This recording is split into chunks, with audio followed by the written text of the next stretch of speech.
রোজার উদ্দেশ্য কি, সিয়াম পালনের উদ্দেশ্য কি, এটা আল্লাহ তাআলা স্পষ্ট এই আয়াতের পেছনে বলেছেন যে লাআল্লাকুম তাত্তাকুন।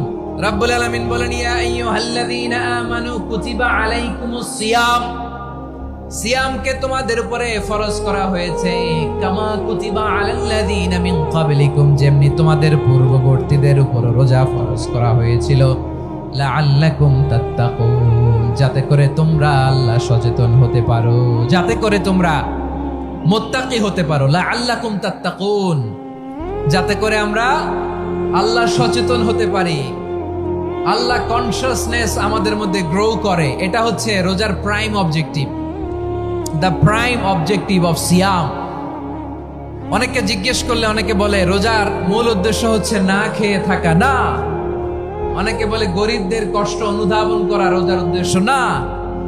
রোজার উদ্দেশ্য কি, সিয়াম পালনের উদ্দেশ্য কি, এটা আল্লাহ তাআলা স্পষ্ট এই আয়াতের পেছনে বলেছেন যে লাআল্লাকুম তাত্তাকুন, যাতে করে তোমরা আল্লাহ সচেতন হতে পারো, আল্লাহ ভীতি তোমাদের মধ্যে গ্রো করে, গড কনসিয়াসনেস, আল্লাহ কনসিয়াসনেস, আল্লাহ সচেতনতা যেন বাড়ে, দ্য সেন্স অফ অ্যাকাউন্টেবিলিটি। আল্লাহর সুপ্রিম কোর্টের কাঠগড়া এই দুনিয়াতে আমি যাই করলাম তার সবকিছু যে পাই টু পাই হিসাব দিতে হবে, এই sense, to enhance the sense that whatever we do Allah is watching me। আপনি যাই করেন কেউ দেখে না, কিন্তু দেখে কে? শুরুতেই তো জিজ্ঞেস করেছিলাম যে কেউ যেটা দেখে না সেটা দেখেন কে, কেউ যেটা শোনে না সেটা শোনেন কে? এর নাম হচ্ছে লাআল্লাকুম তাত্তাকুন, যাতে করে তোমরা আল্লাহ সচেতন হতে পারো, আল্লাহ ভীরু হতে পারো।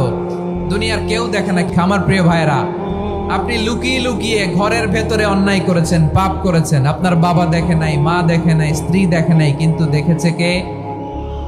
আল্লাহর চোখ ফাঁকি দেয়া যায়? আচ্ছা বুঝে থাকলে বলেন তো, সিসি ক্যামেরার চোখ ফাঁকি দেয়া যায় কি যায় না?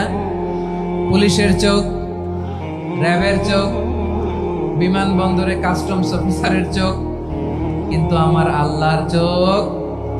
সবাই বলেন আল্লাহর চোখ ফাঁকি দেয়া যায়?